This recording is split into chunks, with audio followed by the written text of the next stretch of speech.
Hello everyone, I'm Brian. Today I'm reacting to Avatara, Story of Sri Ramakrishna by Swami Sarvapriyananda. So real quick, if you want to watch this uninterrupted, please go to Swami's channel. There should be a link in the description unless I did a mass update. But I'm going to interrupt it just because I don't want to just take it and people watch it on my channel. It's going to be my interruption. Hopefully I don't interrupt too much though. But anyways, let's go ahead and get started. Vedanta Society of New York City, New York. Om Sthapakaya cha dharmasya sarvadharmaswarupine Avatara varishtaya Ramakrishnaya te namaha Jananim saradam devim Ramakrishnam jagadgurum Padapadme tayo shritva pranamami muhurmuhu Namah Shri Yatirajaya Vivekananda Surai Satchid Sukha Swarupaya Swamine Tapaharine Kalindi Fulla Kamale Madhavena Kridarata Brahmananda Namastubhyam Sadguru Lokanayaka Yogananda Premananda Shchanye Vayecha Parshada Ramakrishna Gata Pranang Tannam Shravana Ramakrishna Gata Pranam Tannam Shravana Priyam. I wish he translated. He usually does whenever his prayers. Usually, I don't know whether he does it for the convenience of the English speakers, but I wish he would have translated that. I picked up on a few words that are quite obvious, but I do wonder what it means.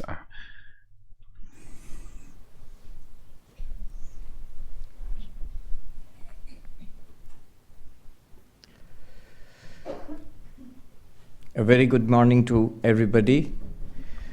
Today we are gathered here to celebrate the birth anniversary of Sri Ramakrishna. You know that we have two calendars. We observe the birth anniversaries of Sri Ramakrishna or the Holy Mother or other such religious festivities in our order according to the traditional Indian calendar, which is a lunar calendar. So sometimes, not sometimes, almost always the dates do not coincide with the English calendar. But this year, it's an interesting coincidence that yesterday was the birthday of Sri Ramakrishna according to the Indian calendar. And today is actually the birthday of Sri Ramakrishna according to the English calendar, 18 February. So it's just about the same and sort of perfect. Today we shall talk about and meditate upon what Christopher Isherwood called the story of a phenomenon. Sri Ramakrishna's life. Avatara, not the movie. We will pick up the story in Dakshineshwar, the Kali temple, which is on the outskirts of Calcutta, on the northern part of Calcutta. And Sri Ramakrishna, who was born in a remote village, Kamarpukur, not so remote these days, he had come to Dakshineshwar, to Calcutta, along with his elder brother Ram Kumar, having lost their father at a very young age. It was Ram Kumar, the elder brother, who had to take care of the family, and he struggled to make ends meet. In order to earn some money, he had come to Calcutta, started a Sanskrit school, a Sanskrit school in Jhamapukur in Calcutta. And he had got Ramakrishna, his younger brother, to help him. He found that Ramakrishna was not particularly interested in his studies in school in the little village. So he thought that maybe if Ramakrishna would come with him to Calcutta, then Ram Kumar, the elder brother, he thought he could guide him in his studies and help him to make something of his life. By the way, even the name Ramakrishna is a bit shrouded in mystery. because we really do not know who gave him that name.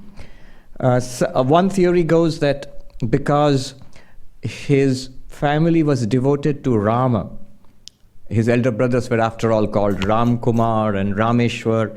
So probably it's quite possible that his father gave him the name Ramakrishna. So Ram Kumar, Rameshwar, Ramakrishna has a certain plausibility to it, but unfortunately we don't see that name being used at all in his childhood days. Nobody ever called him Ramakrishna. His name was Gadadhar Chattopadhyay, Gadadhar.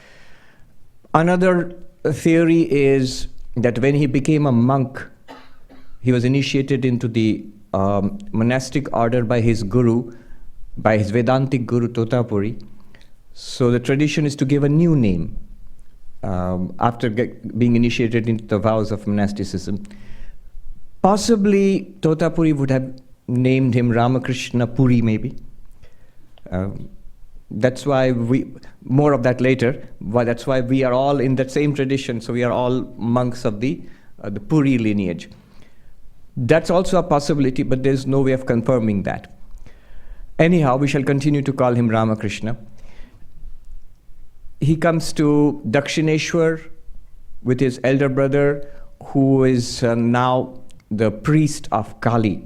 The temple had been established in the 1840s by Rani Rashmani. Rani literally means a queen in Indian languages. So she was not quite a queen, but very regal in her competence in managing her family's estates. She was very rich, very powerful, very devoted. Rani Rashmani and her son-in-law, Mathur Nath Bishwas. So Mathur Babu, who was the son-in-law of Rani Rashmani, and she depended a great deal on Mathur Babu to manage the estates. And so he was also a very competent person, a powerful person, strong-willed, man of great, strong character. Both of them were immediately fascinated by the young, at that time, Ramakrishna was in his late teens. He was born in 1836. So when he came in the early 1850s to Calcutta, he was in his late teens. So they were fascinated by this young priest. Ram Kumar was the priest of Kali for a time being, and Ramakrishna was asked to assist him. Ramakrishna immediately said that he was deeply interested in spiritual life. He would have loved to assist in the temple, but his problem was, which was a lifelong problem, he would have nothing to do with, jewelry, money, wealth, and the image of Kali. Those of you who have seen it in Dakshineshwar, it's a small, about 3 feet high, and but very beautiful image, and decked with gold ornaments. So Ramakrishna didn't want any part of that.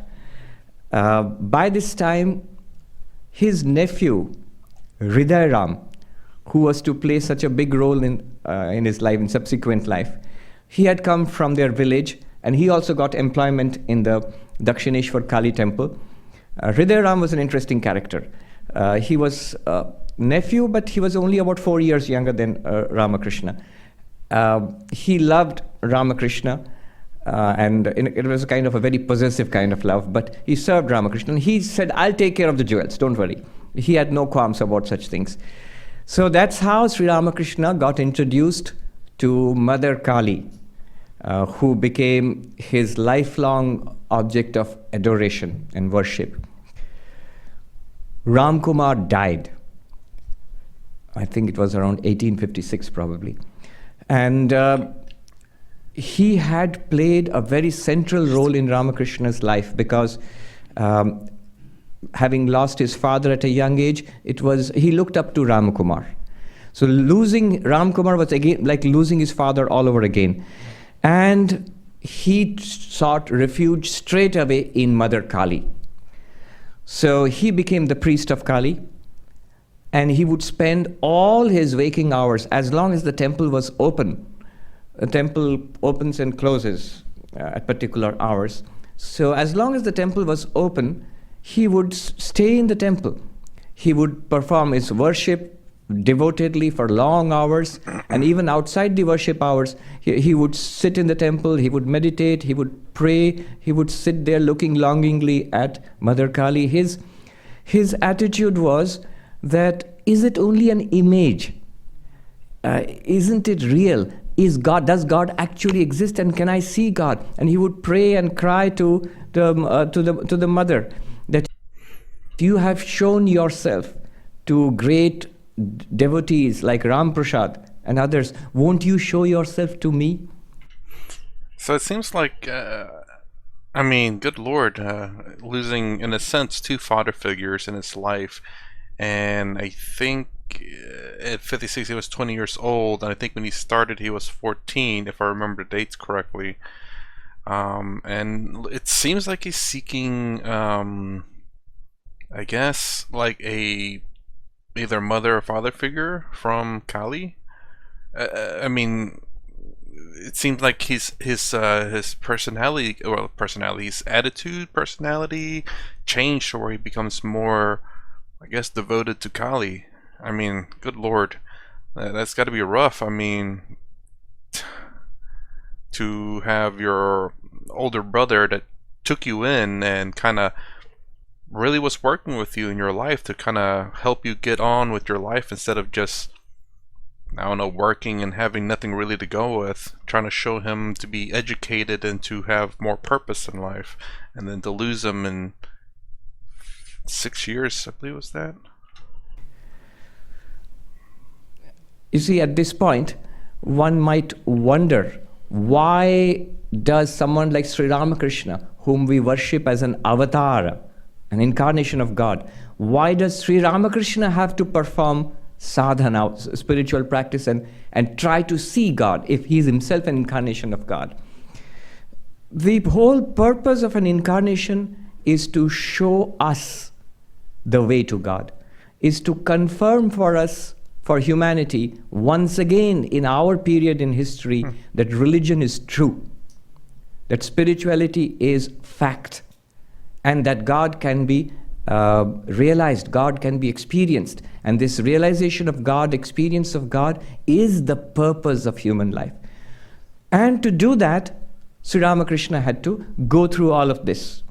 Was it play acting? The opinion is divided on this. The traditional Hindu view is an incarnation of God is always aware of his or her divine nature. But there's another view. Swami Saradananda, the biographer of Sri Ramakrishna, who wrote Sri Ramakrishna, the great master, he says one should not discount the human side of an avatar. It's not play acting. When God comes in a human form, God also takes on human attributes. So the urge to experience God, the struggle, the despair, the joys and the ecstasies, all of which we would experience ourselves, those also the incarnation experiences in full measure. Otherwise, if it is just play acting, it would not be convincing for us. Sri Ramakrishna himself would tell this story about three friends, who were going on a journey, and there was the high wall, and they didn't know what was on the other side of the wall. And with great difficulty, one of them climbed on top of the wall and looked on the other side and burst out in laughter and in joy and jumped on the other side. The other two were mystified. What happened? The second one climbed up and saw something, and his face beamed in delight and cried out in joy and jumped over on the other side. The third one thought, what's going on? What's there on the other side? What's so wonderful? And he climbed over and he saw this mart of joy, festivities, wonderful, going on the other side. And he too was about to join there, jump over the other side. But then he thought, what about all the poor people in our village? Those who are suffering the drab lives full of struggle and strife. Who will give them the good news? So instead of jumping on the other side, he turned around and he went back to call people and show them the way. That's the Avatara. That's the world teacher. So Sri Ramakrishna had to go through that. He would disappear. There were forests on the near the temple garden. There were forests, and he would go in there to meditate. Real quick, about the Avatar thing, I would assume also is the fact that this is a proof of way to show someone that there are steps and ways to, I guess that's what he's basically said, but like proof that someone of human nature can achieve the same thing. And the avatar itself being the proof of the path or the procedures needed to become one. Even the temple was closed. At night, he would spend his nights in prayer and meditation. And Hriday, who would serve his uncle with great devotion, he was curious. He was very possessive. So he was curious, where is this guy going? And so he would follow him. And he was surprised, who goes into the jungle at this hour in the night? To scare Ramakrishna, he sometimes, from the lurking in the forest, he would throw stones to scare Ramakrishna, had to no effect. One day, he was scandalized to discover that Ramakrishna was sitting under a tree and meditating. He had thrown away his cloth. He was sitting stark naked and meditating. Even the sacred thread which a Brahmin wears, which is never supposed to discard, Sri Ramakrishna had thrown that aside also, which is very scandalous for a conservative Brahmin in those days. And Hriday scolded his uncle, what are you doing? Brahmin. But he's serving in the temple of Kali, though, right? If you don't mind explaining in the comments below, Kali, he was in the temple of Kali, right? Or was there a switch in the story that I just missed? I don't want to rewind it. But he has a Brahmin, so or is that something that's allowed? Why is it a Brahmin thing he's wearing, but yet he's in the service of a Kali temple? You will lose status in society. Why do you throw all this aside? And Sri Ramakrishna said, this is the only way to meditate.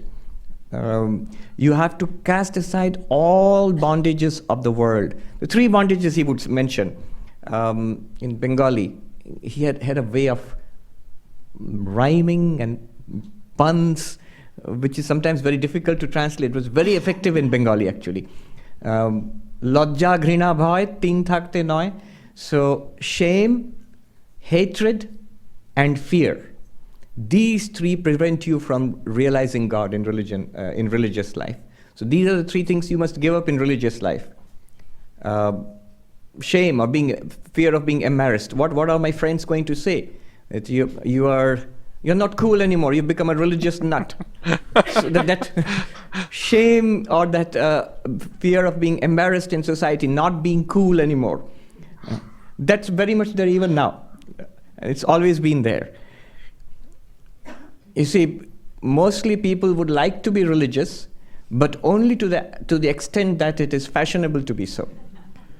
So in modern society, for example, in the modern West, not so much in the United States, but maybe in Western Europe, it's not at all fashionable to be religious. So what's to be fashionable? You have to show that you are not religious in any kind of way. Maybe a little new agey would be all right, but that's all.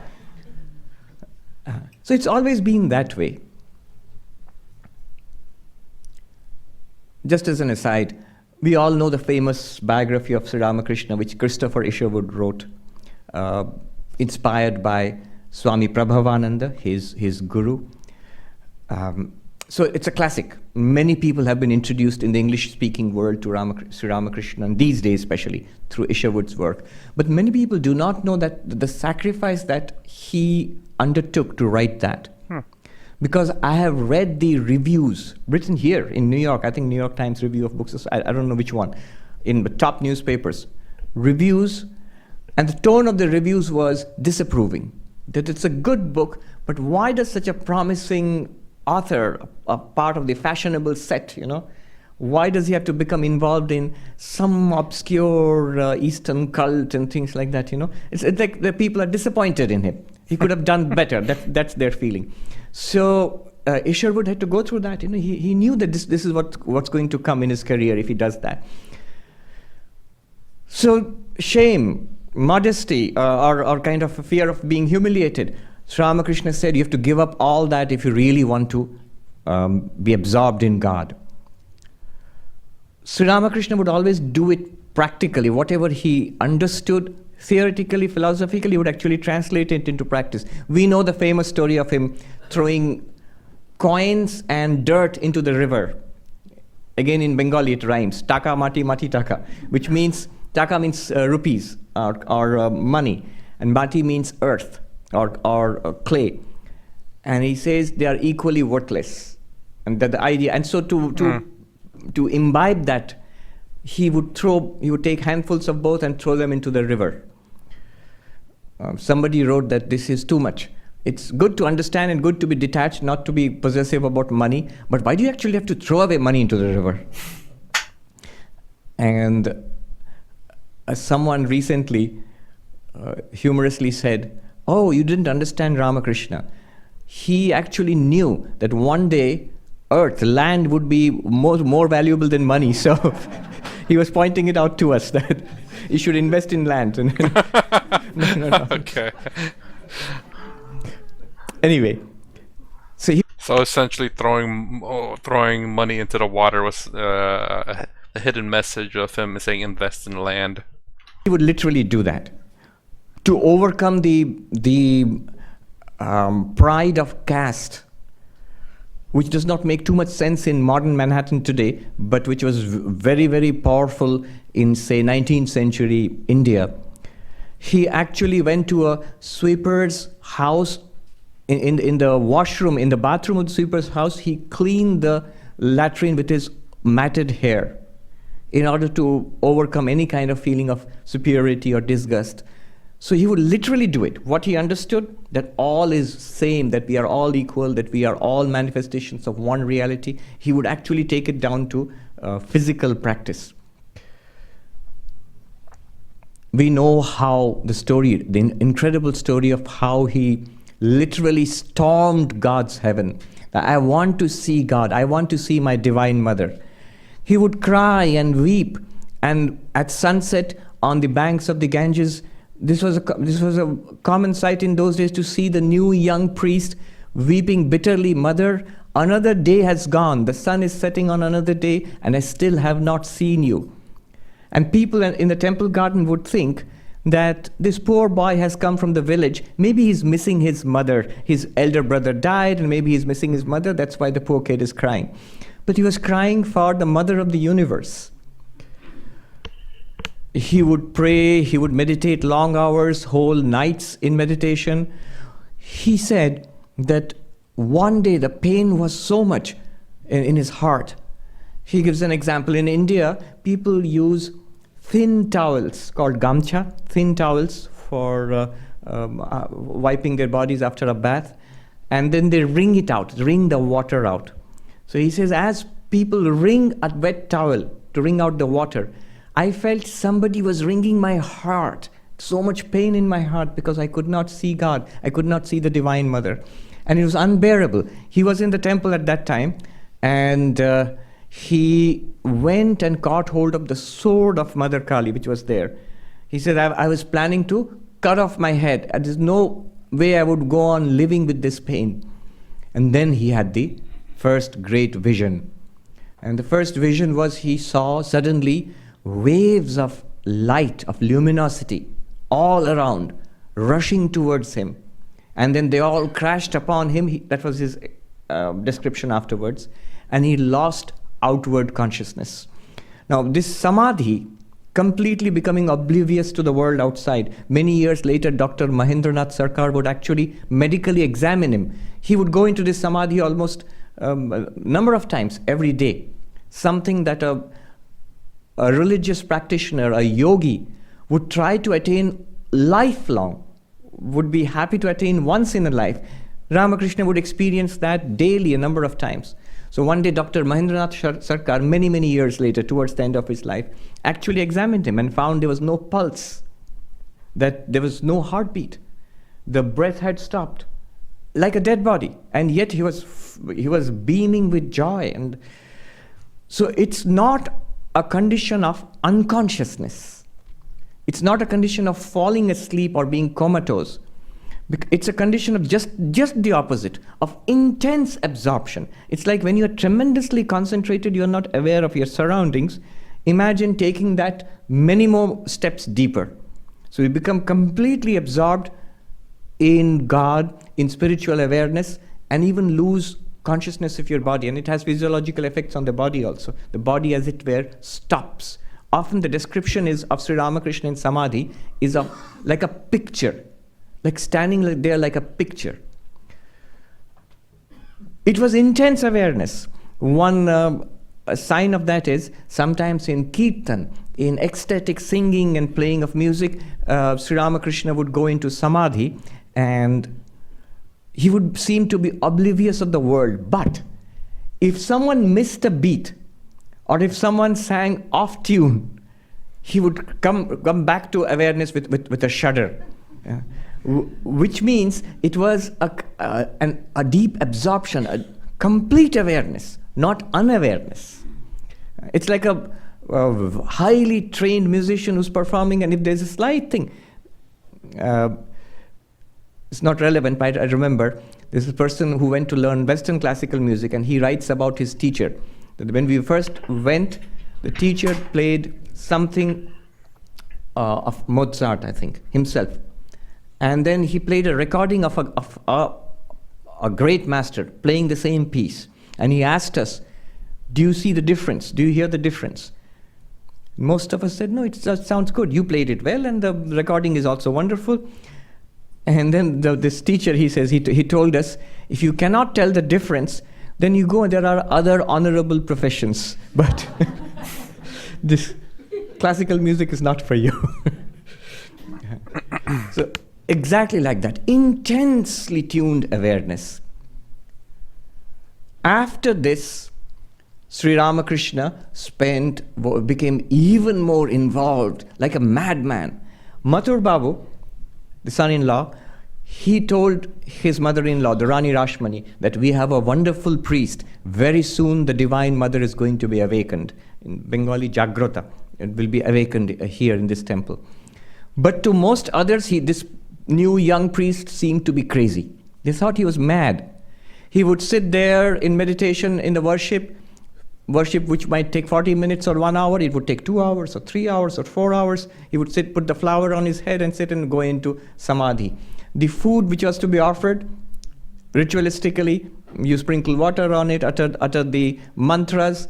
He would do all that, but sometimes he would take the food and take it to the image as if he's going to feed the image with his own hands. He'd say, Mother, eat. Sometimes he would say, Mother, oh, you will not eat until I eat. So he would take some of the food which was to be offered to the deity, which is sacrilegious, to the horror of the other people who were watching the worship.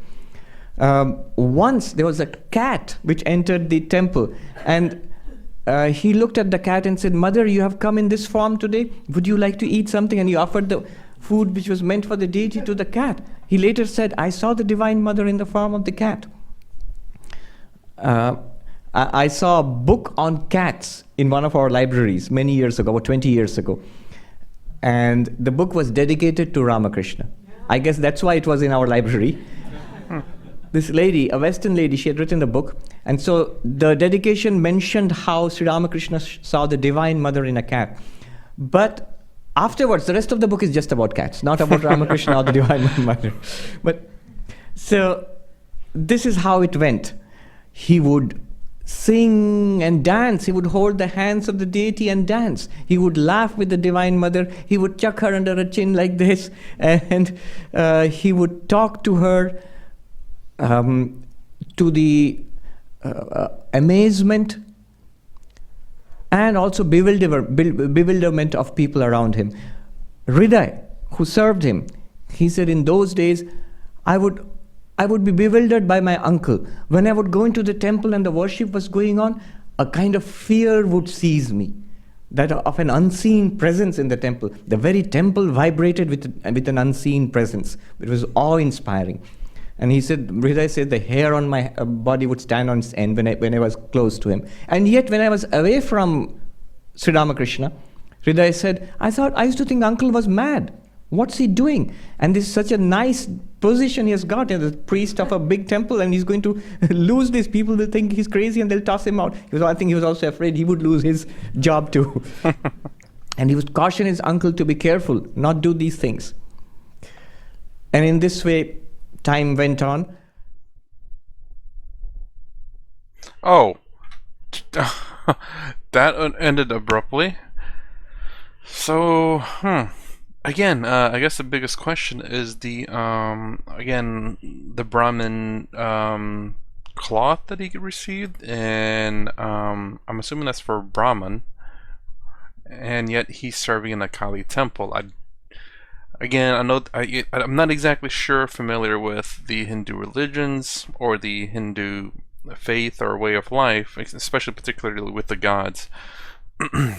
Under the assumption that everything's Brahmin, then obviously there is no, all the avatars and everyone are all Brahmin anyway, but in terms of understanding the story, I'm not sure how Brahmin and Kali takes place.